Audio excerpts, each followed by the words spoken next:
Hello, beautiful people.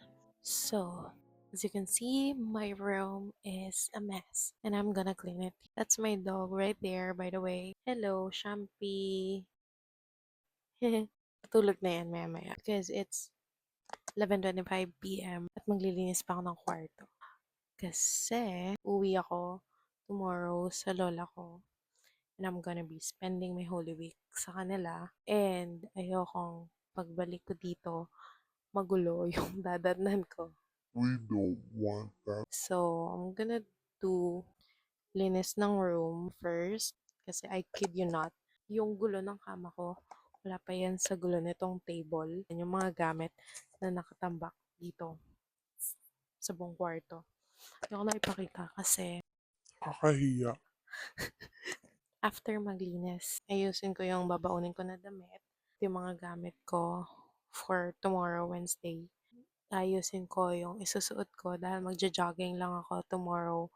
Also, ayusin ko yung other damit na ipapadala ko sa Thursday. Anyway, kasama ko bukas kasi ang aking parents. Babaya ako, magiging 8 kilometers hanggang doon. And then sila, mag-jog din sila pabalik. So, 16 kilometers yung sa kanila. Anyway, after nun, magbabasa ako dahil pampaanto ko yun. This is what I'm currently reading. It's Ticket Home by James Michael Pratt. And it's my mom's book. And regalo sa kanya. Regalo ito sa kanya ng kanyang mga friends. Ito yung babasahin ko mamaya. Pampantok. Nasa chapter 12 pa lang ako. So start na ako maglinis. Ito na pala yung aso ko. Natutulog na siya at hinihigaan niya yung iPad ko. Also, I was planning na ita-timelapse ko yung paglilinis ng kwarto ko. Pero, lobat na kasi yung phone ko. Cha-charge ko muna siya. Tapos, kung ano na lang yung abutan. 11:13 naman. So, mga 12:30, I think, hindi pa rin naman ako tapos maglinis nun kasi sobrang dami ng kalat. Yeah, kung ano na lang yung aabutan. Bye. Hello, people. Update. It's 12:35 a.m. Alis kami ng 5 a.m. Tapos ko na yung higaan. Yan, malinis na yan.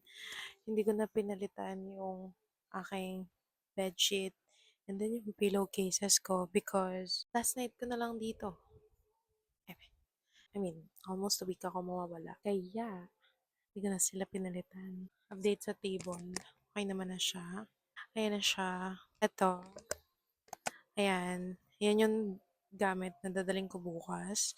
Ito, yung isusuot ko bukas.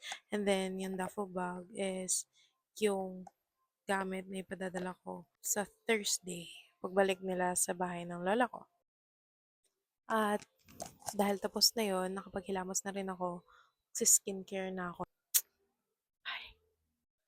Hello, people! Update. It's 1:05 a.m. Yan. Tapos na ako mag-skincare. Magbabasa na lang ako ng libro. Kaya, stop na ako sa gadgets.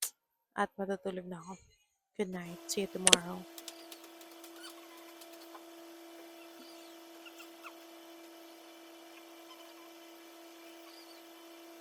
Wake up. Wake up. Wake up.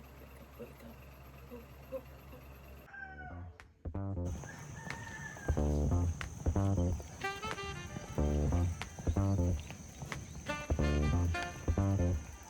On the corner where the shadows creep, whispers of the city, secrets they keep. Underneath the street lamp, steady burn. Life's a game of dice, wait in your turn. City lights shine, but they never show the truths we hide, the things we don't know.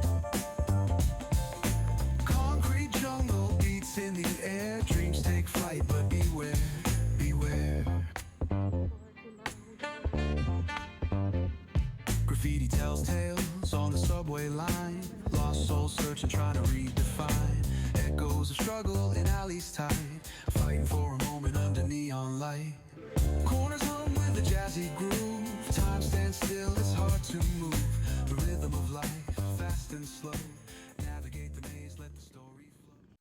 Hello, hello. So, green na yung pader. Ibig sabihin, nandito na ako sa bahay ng lola ko. And then, it's already 10:20 a.m. Nakakain na kami ng breakfast. Nakauwi na din ng aking mother dear. And, ang gagawin ko na lang ngayong umaga is mag-edit. And then, lunch. After lunch is magna-nap. Yun yung ginagawa namin ng lola ko pag nandito ako. Tutulog talaga kami ng hapon. Tapos, pagkagising is magsa-start na ako na review ko for my upcoming midterm exam. Yeah. Hello. Update. It's 11 a.m. So, bala ko, since busog pa naman ako, mag-review muna ako. Dito ako ng video kasi sa labas ako mag-review. Mahiya ako magsalita sa labas. Bye. Hi, do you want to eat? So, ito yung lunch ko ngayon. Rice. And ang ulam ko ay sinigang na baboy. And then, ang magpapakompleto sa aking pagkain, patis with sili. And for my dessert, leche flan. Yay, let's eat. Thank you, Mama Ine. Thank you, Lord.